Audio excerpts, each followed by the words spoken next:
Olá pessoal! Quem já ouviu o Lobidalano falar au! E hoje iremos falar sobre filmes de fim de mundo. Como eles retratam a realidade, se é que eles retratam a realidade, quais são os medos colocados neles e por que eles são considerados tão ideais. Para a vinheta.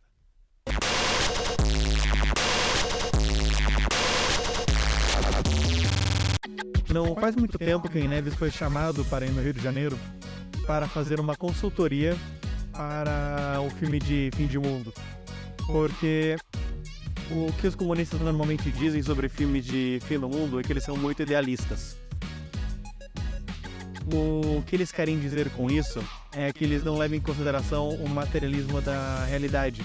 Eles pegam uma ideia e a desenvolvem. É normal, é coisa de cultura, coisa de ideia, você querer mostrar o que você acha que poderia acontecer, ou simplesmente contar uma história maneira, ou aproveitar-se do tema para escrever uma história de ação, uma história de amor, e por aí vai. Só que, analisando de forma mais...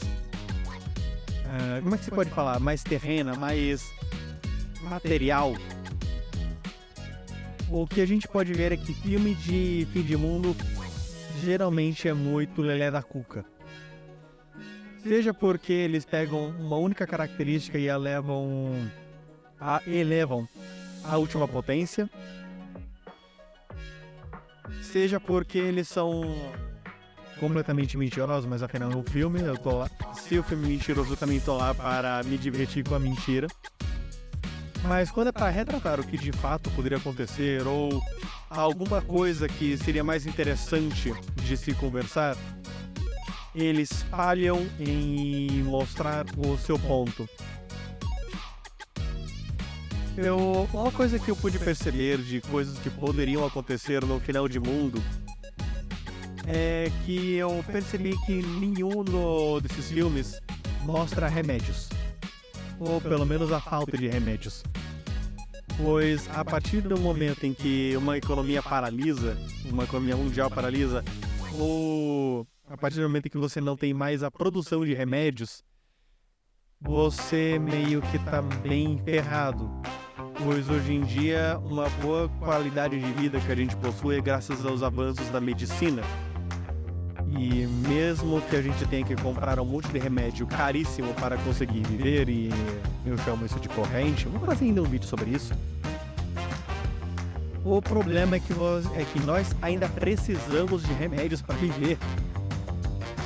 Até para coisa mais simples, imagina você passar um mês sem paracetamol e histamin, porque o insumo que está aqui produzir esse remédio, que era feito na Tailândia, na Argentina e um pedaço na Sicília, não existe mais.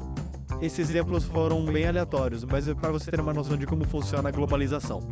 Imagina um lugar onde você não tem remédio, você não tem penicilina. A penicilina já não é mais usada, mas imagina qualquer tipo de antibiótico, ou vacinas, ou tratamento médico, ou até mesmo anestesia. Um mundo onde as cirurgias voltam 200 ou 400 anos atrás, onde você tem que pegar um pedaço de pau, colocar nos dentes e morder com força para aguentar a dor. E você não vai ter mais formas de fazer cirurgias no cérebro. Ou as amputações vão ser muito mais arriscadas. A partir do momento que a gente está no fim do mundo, qualquer tipo de infecção, qualquer tipo de doença torna-se potencialmente mortal. E outro fator que eu quase não vejo ninguém falando é sobre gasolina. Imagina, você está há 5 anos sobrevivendo ao fim do mundo, digamos que uma doença matou todo mundo, ou aconteceu uma mega guerra e ela estourou e todas as usinas de petróleo pararam de funcionar. O que interessa? Não há mais produção de gasolina. Não apenas a gasolina que já existe tem a chance de acabar se tiver muita população, Mas se não tiver muita população, ela meio que estraga. Gasolina tem uma data de validade entre 5 a 7 anos. Boa sorte para você extrair o petróleo e importar todos os insumos necessários só para você usar gasolina. Eu acho que é por isso que desde os anos 70 que eles estão desenvolvendo carros com eletricidade, né? Carros elétricos. O Brasil teve um. Recebeu o gol. Tá. Aí a gente acaba perguntando, mas então, e a eletricidade? Se você não tem gasolina, você não tem carvão direito, como é que você vai gerar eletricidade para a gente continuar vivendo? E essa é uma das partes mais fáceis. Eletricidade é um brinquedo. Eletricidade é tão fácil de se criar que os egípcios já tinham uma forma de utilizá-la para melhorar suas armas. Eles não faziam ideia do que seria eletricidade, eles descobriram a eletricidade. Galvanizavam as espadas, isso. Eles utilizavam a eletricidade para galvanizar a espada. Mas corrente elétrica é algo facílimo de se usar. Corrente elétrica é algo facílimo de se criar. A gente só não cria no nosso jardim porque temos leis e proibições que nos proíbem de sermos concorrências contra o mercado. Basicamente é isso. Tente criar uma usina elétrica na tua casa e vai ver a polícia chegando na tua casa para te impedir de fazer isso. Mas eletricidade é a coisa mais simples que vai ter. Não vai faltar eletricidade. Se quiser ter uma penca de geladeiras para estocar toda a comida gelada, você vai poder ter. Sabe o que você faz?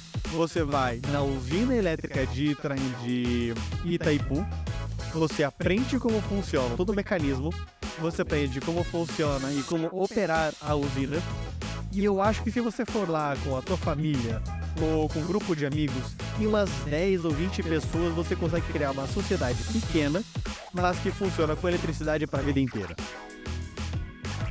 Ou você pode simplesmente ir num lugar que tenha rios, um lugar que tenha muito sol, um lugar que tenha muito vento, ou até mesmo o próximo assunto, um lugar onde tem uma usina nuclear. Eletricidade não vai faltar. Você quer ter um carro elétrico? É bom que você tenha um carro elétrico. Vai ser algo indispensável você ter uma forma de gerar eletricidade. Até mesmo porque uma outra coisa que eu nunca vi e que eu sempre penso, seja em filme de apocalipse zumbi, em filme onde a humanidade está acabando e só tem uma ou duas pessoas no planeta, ou até em grandes filmes de guerra, são os HDs.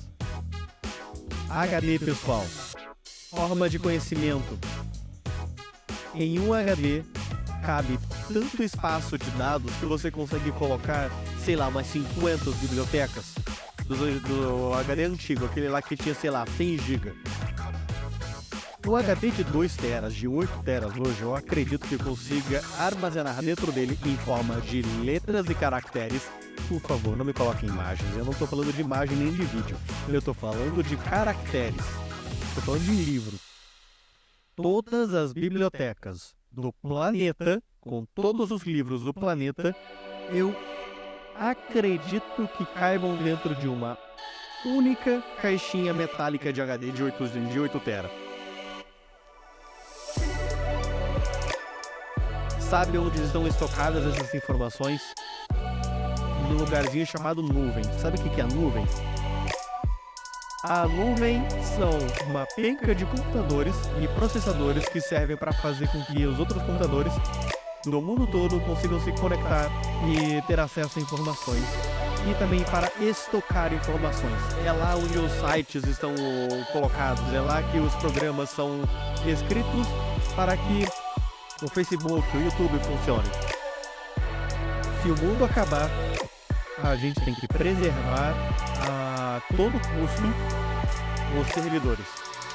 Servidores são a coisa mais importante que existe em um apocalipse, em um cenário de fim de mundo. Porque é lá que está o conhecimento para recriar a sociedade. É lá que tem todo o conhecimento necessário para recriar prédios, para recriar usinas, para fazer fábricas, para fazer carros. Toda a nossa ciência está estocada em servidores. Toda a nossa história está estocada em servidores. Se você conseguir pegar todos os servidores do mundo e pegar somente as informações importantes, como livro de engenharia, livro de medicina, livro de qualquer tipo de ciência e até mesmo como se fala, alguns filmes, algumas séries, músicas, partituras, toda a nossa história está estocada no servidor. Eu acredito que nas Américas deve ter um servidor que tenha uma porrada de informações úteis que a gente pode utilizar para nos abrigarmos no fim do mundo. Mas não apenas guarde esse tipo de informação no HD, porque HD também tem vida útil. O mais importante na hora que você consegue ter um HD, é saber criar mais HDs. Por isso a gente precisa de eletricidade. E eletricidade, felizmente, é uma das coisas mais fáceis que a gente tem que reproduzir. Num filme ou no mundo onde não existe mais sociedade, não existe mais civilização, o que a gente mais precisa de imediato são eletricidade e HDs. Uma vez que você descobre como fazer mais HDs, você precisa fazer mais HDs de forma pontual, pelo menos a cada 15 anos. A cada 15 anos você faz um HD de 8, de 12 teras. Tá tranquilo para você colocar os livros. Você faz, sei lá, uns 15 HDs de 10 teras e você consegue estocar todas as informações necessárias para uma civilização sobreviver. Tá tranquilo, é isso. Mas falando de eletricidade, tem uma característica bem estranha no filme de fim de mundo que pouquíssimas pessoas percebem e se lembram. Nunca acontece, só tem uma série que eu percebi alguém fazendo revelia disso. E na hora que eles falaram disso, meu cérebro explodiu. Acho que a série se chama O Último Homem do Mundo, O Último Homem na Terra, algo assim.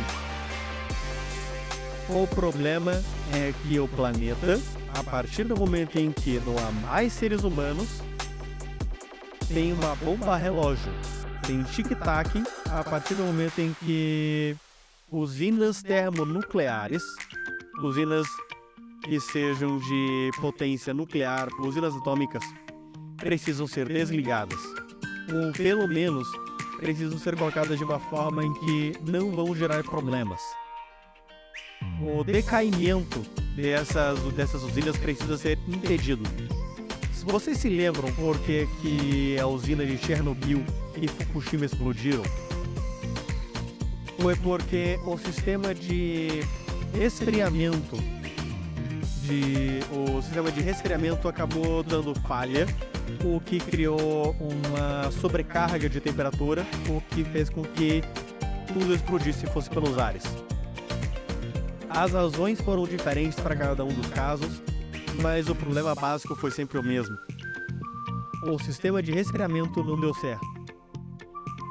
Eu não sou um grande especialista em usinas termoelétricas e usinas termonucleares, mas o que eu acredito que tem que ser feito é simplesmente desligá-las.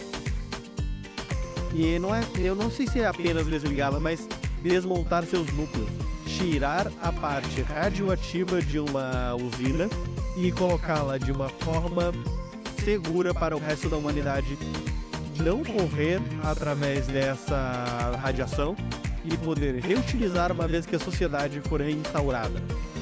Usina termonuclear, hoje em dia, que tem um monte de pessoas ao nosso redor, onde temos uma infraestrutura funcional, uma sociedade funcional, é a melhor solução contra uma catástrofe climática. A partir do momento em que no planeta inteiro nós tivermos uma população de 1% da população que temos hoje, o planeta entra em colapso, a economia entra em colapso, e o que mais colapsa são as usinas nucleares. Usina nuclear, em um cenário de fim de mundo, é a primeira coisa que tem que ser desligada e colocada de forma segura. Caso contrário, elas todas vão explodir e vai ter Chernobyl pelo planeta todo. Agora, uma outra coisa que jogo, série de fim de mundo nunca retrata é a economia. É a coisa mais bizarra do mundo, até porque através do próprio realismo capitalista é mais fácil imaginar o fim do mundo do que o fim do capitalismo. Só que se está acabando o mundo, não está acabando o capitalismo no realismo capitalista. E se não está acabando o capitalismo, isso quer dizer que as regras capitalistas da economia ainda estão funcionando. O que quer dizer que a partir do momento em que a gente possui uma penca de problemas de nível econômico acontecendo, nós vamos ter interesses materiais através dos recursos, interesses materiais pelos recursos necessários para se gerar insumos, para se gerar comida, para se ter o necessário para a sociedade viver. O que destruiu Roma foi a fome. E imagina uma sociedade hoje que está sofrendo fome, sabendo por que está sofrendo de fome. Ainda mais com o advento da rede social apontando para quem é o inimigo. Em um cenário desses, que aliás não está tão longe de acontecer no mundo real, nós teremos uma série de pequenos conflitos, de pequenas guerras civis, até eclodirem em uma grande guerra mundial por recursos. A Guerra Fria foi um conflito de poderes entre o capitalismo e o comunismo. Eles estavam indo atrás de recursos estratégicos para mostrar qual dos dois métodos econômicos era o melhor. A Segunda Guerra Mundial foi um problema de recursos também. A Alemanha precisava de recursos necessários. O Japão precisava de recursos necessários que os Estados Unidos estavam impedindo que eles obtivessem. E a Itália era a Itália. A Primeira Guerra Mundial aconteceu porque teve um expansionismo tão grande de todas as nações imperialistas que existiam naquela época, que não só pararam de ter distribuição de recursos, como os recursos começaram a ser muito taxados, os recursos passaram a ser brigados entre eles, as potências começaram a se comportar como se fossem empresas, como se fossem companhias, e a competir uma com a outra. Chegou um momento em que tudo pertencia a todos, eles não podiam se mexer de um lado para o outro, eles queriam sempre sair na vantagem, o que criou um espaço, uma pressão tão grande que não teve outra. Acabou explodindo no seu próprio peso. Nos últimos 100 anos, nós tivemos 3 conflitos globais e estamos vivendo o quarto nesse, onde está acontecendo uma guerra e um genocídio. A catástrofe climática está se aproximando cada vez mais. As pessoas estão ficando com fome, recebendo cada vez menos, sendo jogadas para fora de seus trabalhos, demitidas como se fossem números. O povo está ficando cada vez mais de saco cheio. Quem está no poder e quem detém os meios de produção não está nem aí para isso. O que nós estamos vivendo nesse momento é o começo de uma panela de pressão. Essa panela está prestes a explodir. Portanto, o que eu não vejo, nenhum filme, nenhuma série, nenhum videogame mostrar sobre um fim de mundo é como ele de fato começa a ocorrer. Se você observar ou para fora da tua janela, perceber todas as pessoas que estão morrendo de fome, tanto de mendigo que aumentou, o tanto de leis trabalhistas que estão sendo rasgadas em nome do lucro, ou como conflitos muito hediondos é visto como algo bonitinho pelos países liberais. Nós estamos nos aproximando de uma catástrofe climática, de possíveis revoluções pelo mundo todo e a possibilidade de termos muitas guerras eclodindo, a não ser uma grande guerra, uma terceira grande guerra no mundo inteiro. Porque a partir do momento em que o capitalismo mostra que está perdendo poder e que o povo está começando a se juntar para fazer revoluções, o botão de segurança do capitalismo sempre será o fascismo. Sempre será votar alguém que se pareça diferente de todo mundo, que fale coisas que todo mundo quer ouvir, mas que na verdade só vai promover as pessoas que já estão no poder. Só vai tirar uma cabeça ou outra, mas quem está de fato mexendo os pauzinhos, quem está de fato mantendo os meios de produção, é quem está colocando o tal generalíssimo no poder. O mundo hoje está indo para uma onda de extrema-direita e a razão é muito simples. O povo está pobre, o povo está com fome e o povo está irado. O que acontece é que estão apontando para a direção errada, sabendo que é a direção errada e que o povo vai para a direção errada. Porque quando o povo está com muita fome, está com muita ira, está com muita raiva, eles não olham para onde é o lugar correto. Eles só olham para onde estão apontando e dizem, olha, é para lá que é o inimigo, é para lá que eu vou matar o teu inimigo. Eu não estou tirando essa informação da bunda, das vozes da minha cabeça, a gente já viu isso acontecendo. Foi isso que aconteceu na Itália, foi isso que aconteceu na Alemanha. Foi isso que aconteceu no Japão, foi isso que aconteceu nos Estados Unidos, foi isso que aconteceu em Israel, foi isso que aconteceu na Rússia, foi isso que está acontecendo na Ucrânia. E a história continua se repetindo. É uma espiral, mas continua se repetindo. Não é um círculo, mas continua se repetindo. Estamos prestes a vivermos uma catástrofe climática. Estamos prestes a viver uma terceira guerra mundial. Precisamos nos revolucionar para já.